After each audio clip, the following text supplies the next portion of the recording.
కరం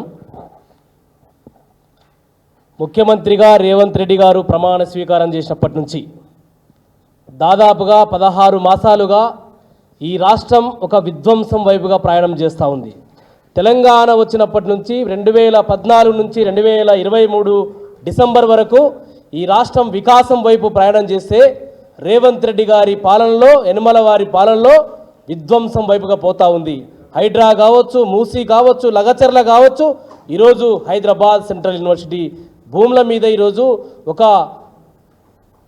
అచ్చొచ్చిన ఆంబోతి ఎట్లయితే తిరుగుతుందో అట్లా రేవంత్ రెడ్డి గారు తెలంగాణ భూముల మీదని కొల్లగొట్టడం కోసం ఈరోజు ప్రయత్నం చేస్తూ ఉన్నాడు. తెలంగాణకు తీవ్ర నష్టం జరుగుతూ ఉంది. ఇవాళ ఈరోజు పికాక్ లేక్ కావచ్చు, మష్రూమ్ ర్యాక్ కావచ్చు, జింకలు, అదేవిధంగా నెమలులు, వివిధ పక్షులు, కొన్ని ఏళ్ల తరబడి పెరిగినటువంటి చెట్లను ఈరోజు వందలాది బుల్డోజర్లను పెట్టి, జేసీబీలను పెట్టి ఇవాళ రేవంత్ రెడ్డి గారు ఏం చేస్తూ ఉన్నాడు? ఇలా నేలమట్టం చేస్తూ ఉన్నాడు. ఇలా ఈ నెల 7వ తారీఖు కేసు ఉండే, కానీ నిన్న కూడా కొద్దిమంది పిల్లేసడం వల్ల ఈరోజు హైకోర్టులో ఈరోజు ఎలాబరేట్గా ఆర్గ్యుమెంట్స్ జరిగినాయి. చీఫ్ జస్టిస్ గారి బెంచ్లో ఇప్పుడే మాకు వార్త తెలిసింది.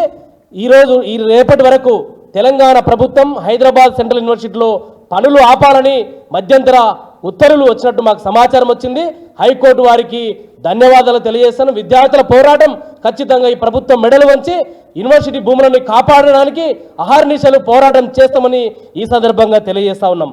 ఇకపోతే విధ్వంసం నీ ఎజెండానేనా అని చెప్పేసి అడుగుతా ఉన్నాం ముఖ్యమంత్రి గారిని. ఈరోజు విలువైనటువంటి యొక్క భూముల మీద నీ యొక్క కార్యాచరణ ఏంటి? ఈ యొక్క భూముల మీద నీవు తీసుకున్నటువంటి చర్యలు ఏంటి?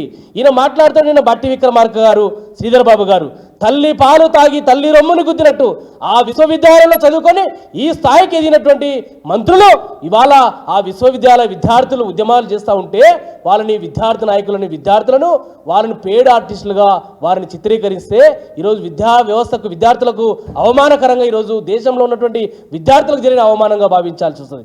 అక్కడ చదువుతున్న విద్యార్థులు తెలంగాణ విద్యార్థులు కారు. అక్కడ చదువుతున్న విద్యార్థులు ఈ దేశంలో ఉన్నటువంటి వివిధ రాష్ట్రాల విద్యార్థులు.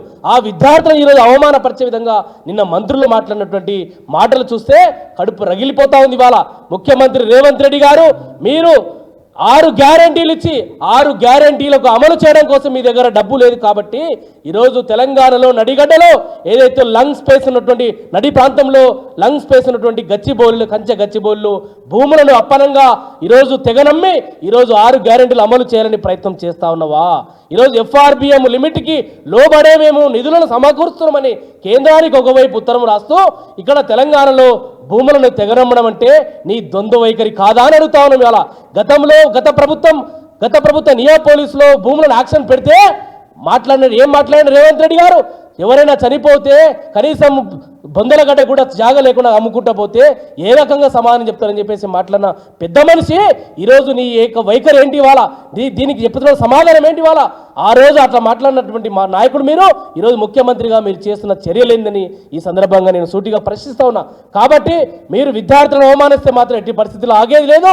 ఖచ్చితంగా వారి పక్షాన బీఆర్ఎస్ పార్టీ కొట్లాడుతుంది, పోరాటం చేస్తుందని ఈ సందర్భంగా తెలియజేస్తూ రేవంత్ రెడ్డి గారిని ఖచ్చితంగా విద్యార్థుల పక్షాన, ఈ రాష్ట్ర ప్రజల పక్షాన, దేశ ప్రజల పక్షాన వారిని ఎండగడతాం.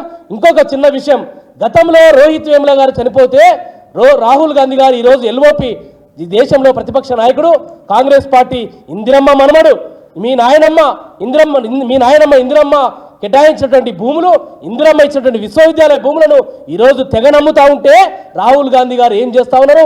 మహారాష్ట్రలో, ఛత్తీస్గఢ్లో గ్రీన్ హంట్కు పాల్పడుతుందని మాట్లాడేటువంటి దేశవ్యాప్తంగా రాజ్యాంగం పట్టుకొని తిరిగేటువంటి రాహుల్ గాంధీ ఈ రాష్ట్రంలో, తెలంగాణ రాష్ట్రంలో నీ ఇందిరమ్మ రాజ్యమే నడుస్తూ ఉంది. ఇవాళ నీ వారసుడు, నీ యొక్క శిష్యుడు అయినటువంటి రేవంత్ రెడ్డి గారు ఇక్కడ ముఖ్యమంత్రిగా ఉండి ఈ భూములను నమ్ముతా ఉంటే రాహుల్ గాంధీ గారు ఎందుకు మాట్లాడట్లేదు అని ఈ సందర్భంగా మేము ప్రశ్నిస్తా ఉన్నాము.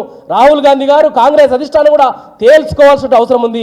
మీరు రాజకీయం కోసం గతంలో రోహిత్ వేముల చనిపోతే ఒకే నెలలో 2 సార్లు వచ్చిన రాహుల్ గాంధీ ఈరోజు తెలంగాణలో హైదరాబాద్ విశ్వవిద్యాలయంలో, సెంట్రల్ యూనివర్సిటీలో విద్యార్థులు, మహిళలు ఈరోజు విరోచితంగా పోరాటం చేస్తూ ఉంటే ఆ పోరాటాన్ని గుర్తించి మీరు ఇకనైనా మేల్కొని మీ స్వయాన మీ NSCA ఈరోజు లెటర్ రాసి పాంప్లెంట్ రిలీజ్ చేస్తూ ఉంది. రేవంత్ రెడ్డి గారి చర్యలను ఎండగడతా ఉంది. రేవంత్ రెడ్డి గారిని మీరు నిలువరించకపోతే కాంగ్రెస్ పార్టీని ఈ రాష్ట్రంలో భూస్థాపితం చేయడం తప్పదని చెప్పేసి సందర్భంగా మనవి చేస్తూ సెలవు తీసుకుంటా ఉన్నాం. జై కేసీఆర్.